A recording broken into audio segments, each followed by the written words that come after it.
बांधायला. सर आपलं जे 1 एकर केळी बाग आहे, या 1 एकर केळी बागामध्ये आपण 1500 रोपं लावलेले आहेत. 20 रुपयानं आपल्याला रोप पडलंय. 30,000 रुपये आपला खर्च झालाय. तर तुम्ही त्याला बंच लावले तर जे की घरच्या घरीच लावले तर म्हणजे मजुरीचा बाहेरला खर्च नाही. जे खाली जे तुम्ही काय आतरले म्हणले, मल्चिंग पेपर आतरलाय, तो धरून सगळा खर्च किती म्हणले? मल्चिंग पेपर, बंच कव्हर सगळा 2 लाखापर्यंत जाते. 2 लाखापर्यंत. हार्वेस्टिंग पर्यंत. अच्छा, हार्वेस्टिंग पर्यंत.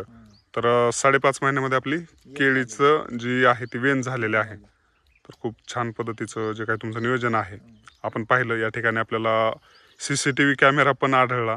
डॉक्टर आनंद गोरे सरांचं आपण बनसारोळ या ठिकाणी मुलाखत घेत आहोत. पॅरावेट बालाजी मुंडे आपल्या यूट्यूब चॅनलवरती तुम्हाला ही मुलाखत पाहायला मिळते. अशाच पद्धतीचे शेतकऱ्यांची माहिती आणि नवनवीन व्हिडिओ पाहण्यासाठी तुम्ही आपल्या चॅनलला सबस्क्राईब करू शकता.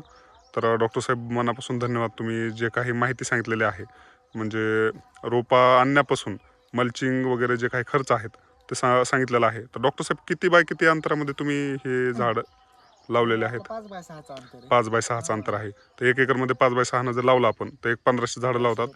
सुरुवातीला तुम्हाला अडचण काय आली होती? तुमचं तुटाळ झाली होती. सुरुवातीला विषय म्हणजे काय असतं, उन्हाळ्यात रोप लावायचं नाही. उन्हाळ्यात लावल्यामुळे काय झालं, तुटाळ एवढी झाली की मला कंप्लीट 350 झाडं लागली होती तुटाळीला.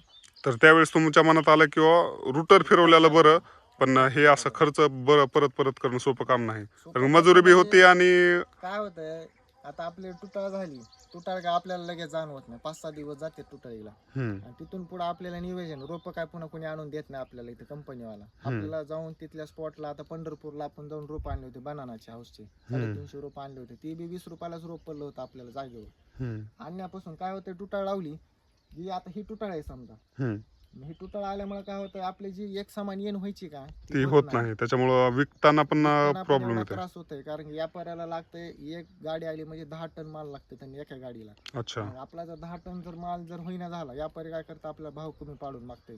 मग समजा 10 टन माल आपल्याला एकरी आता कमीत कमी 35-40 टन माल व्हायला पाहिजे. एका घडाचं वजन 35-40 किलो व्हायला पाहिजे, कमीत कमी 30 किलो. आता कसं असतं, मेहनतीवर आपलं खेळ असतं. औषध कोण आता काय करतंय, खर्च जास्त व्हायला पण औषध कमी टाकतंय, टाकीतच नाही. मग टाकायचं 10-10, 15-15 दिवसाला.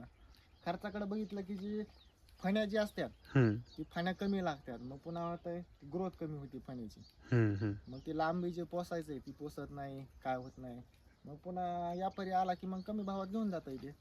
बरोबर आहे. तर अशा पद्धतीने शेतकरी मित्रांनो आपल्याला काळजी घ्यायची आहे, ज्याच्यामुळं आपलं नुकसान होणार नाही. उन्हाळ्यामध्ये लावू नका, तुटाळीचं लक्ष द्या आणि फवारण्या योग्य वेळेत योग्य फवारण्या करा. आपण नेक्स्ट वेळेस आल्याच्या नंतर डॉक्टर साहेबांना फवारण्या सगळ्या विचारूयात. तोपर्यंत have a good day, goodbye. Thank you so much.